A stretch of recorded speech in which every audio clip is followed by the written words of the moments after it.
नमस्कार, मैं हूं मनोज पन्नू। आप देख रहे हैं समझिए.com। शांत दिखने वाले प्रशांत महासागर में ठंडे पानी में अचानक बारूद की गंध तैरने लगी है।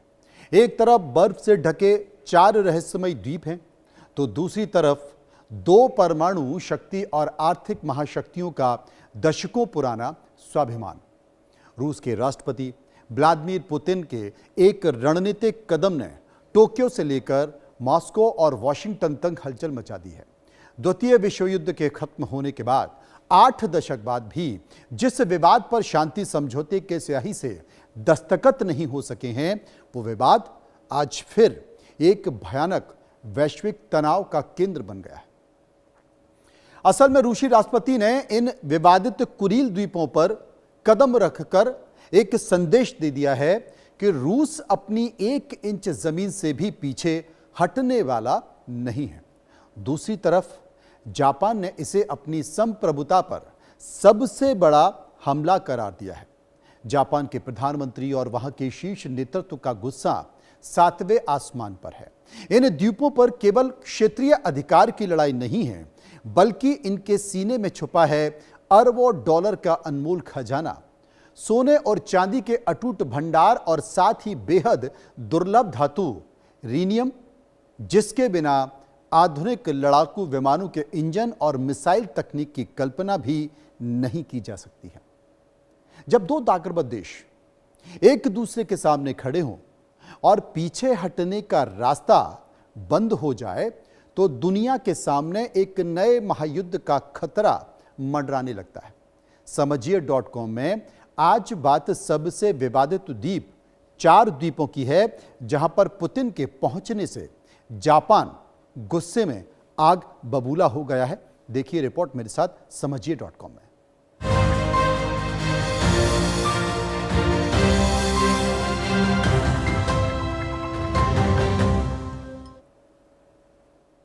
असल में 4 द्वीपों पर जो विवाद है, उसको समझने के लिए सबसे पहले ताजा विवाद की बात कर लेते हैं। यह खबर क्यों सुर्खियों में है, इसे समझते हैं। असल में प्रशांत महासागर के उत्तर पश्चिमी छोर पर स्थित इतुरूप द्वीप पर जब रूसी राष्ट्रपति व्लादिमीर पुतिन का विशेष विमान उतरा, तो अंतर्राष्ट्रीय कूटनीति में भूचाल आ गया। यह पहला मौका था जब राष्ट्रपति पुतिन ने सीधे तौर पर इस सबसे बड़े विवादित द्वीप पर कदम रखा। जापान के लिए यह सिर्फ एक रणनीतिक यात्रा नहीं थी, बल्कि उसकी संप्रभुता पर सीधे तौर पर एक खुली चुनौती थी। टोक्यो में विदेश मंत्रालय ने तुरंत रूसी राजदूत को तलब किया और आधिकारिक रूप से कड़ा विरोध भी दर्ज किया। जापान का कहना है कि यह क्षेत्र 1945 में सोवियत संघ ने गैर कानूनी तरीके से कब्जा किया था और रूसी राष्ट्रपति की यह यात्रा उनके जख्मों पर नमक छिड़कने जैसी है। पुतिन की इस यात्रा के दौरान वहां नए सैन्य बुनियादी ढांचे और आर्थिक विकास परियोजना की समीक्षा की गई। रूस ने यह साफ कर दिया है कि वो इन द्वीपों पर अपने प्रशासनिक और सैन्य नियंत्रण को और ज्यादा मजबूत करने जा रहा है।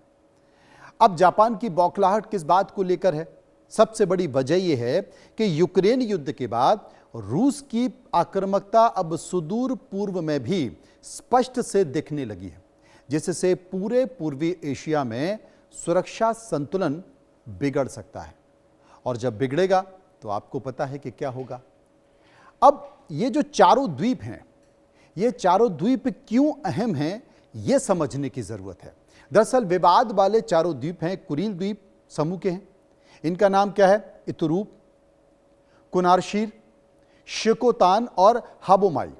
ये केवल पथरीले और बर्फीले टुकड़े नहीं हैं, बल्कि ये अपार प्राकृतिक संपदा के कुबेर का इन्हें खजाना भी कह सकते हैं।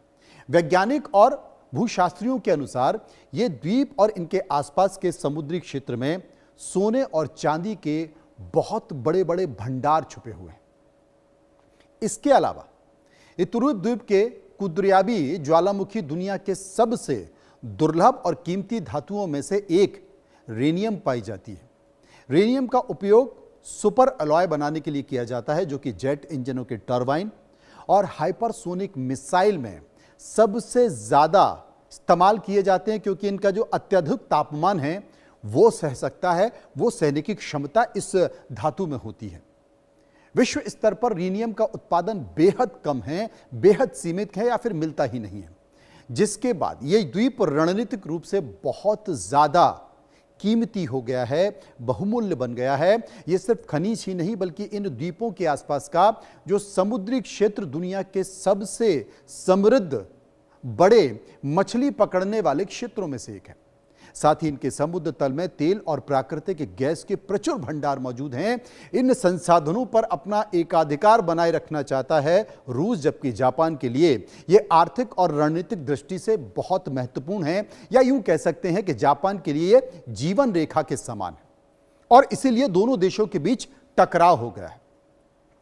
असल में रूसी राष्ट्रपति पुतिन की कुरील द्वीप यात्रा के तुरंत बाद जापान के राजनीतिक गलियारों में बवंडर आ गया है। जापान के प्रधानमंत्री सनाए तकाइची ने सोशल मीडिया प्लेटफॉर्म पर एक के बाद एक बेहद सख्त और कड़े बयान जारी किए हैं।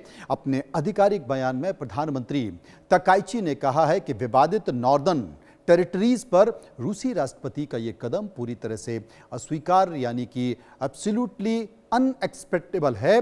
उन्होंने स्पष्ट शब्दों में लिखा है कि ये चारों द्वीप जापान के ऐतिहासिक और अभिन्न अंग हैं, जिन पर सोवियत संघ ने द्वितीय विश्व युद्ध के अंतिम दिनों में अवैध तौर पर कब्जा जमा लिया था। तकाइची ने आगे कहा कि जापान अपना क्षेत्रीय अखंडता और राष्ट्रीय स्वाभिमान के साथ किसी भी कीमत पर समझौता नहीं करेगा। उन्होंने अंतर्राष्ट्रीय समुदाय से भी अपील की है कि रूस के इस तरह एक तरफा और आक्रामक व्यवहार पर संज्ञान लिया जाए। जापानी प्रधानमंत्री के इस तीखे रुख और सोशल मीडिया पर सार्वजनिक तौर पर जताई गई आपत्ति से यह साफ हो गया है कि दोनों देशों के बीच कूटनीतिक रास्ते अब लगभग बंद हो चुके हैं। टोक्यो अब मॉस्को के खिलाफ सख्त रुख अपनाने की पूरी तरह से तैयार हो चुका है। रूस जहां पर अभी यूक्रेन से टकरा रहा है, ऐसी परिस्थितियों में है और जापान से अब इस सख्त रुख के बाद हालत और भी बिगड़ने वाले महसूस हो रहे हैं। रूस और जापान में चार द्वीप को लेकर विवाद है क्या, इसे आपको समझने की जरूरत है। असल में यह पता चले कि देश दुनिया में हो क्या रहा है, वहां भी तो समझा जाए किस तरीके से एक देश दूसरे देश से टकरा रहे हैं। वहां पर तल्खियां बढ़ रही हैं, अंतर्राष्ट्रीय समुदाय में बेचैनी हुई पड़ी है। भारत की सीमाओं के भी चारों तरफ लगातार तल्खियां देखी जा रही हैं। पूरे विश्व में एक तरह से अशांति हो रही है। लेकिन अब यहां पर विवाद क्या है, ये मैं आपको समझाता हूं। रूस और जापान के बीच जो विवाद है उसका मुख्य केंद्र यह द्वीप की श्रृंखला है, जिसे रूस दक्षिण कुरील द्वीप कहता है और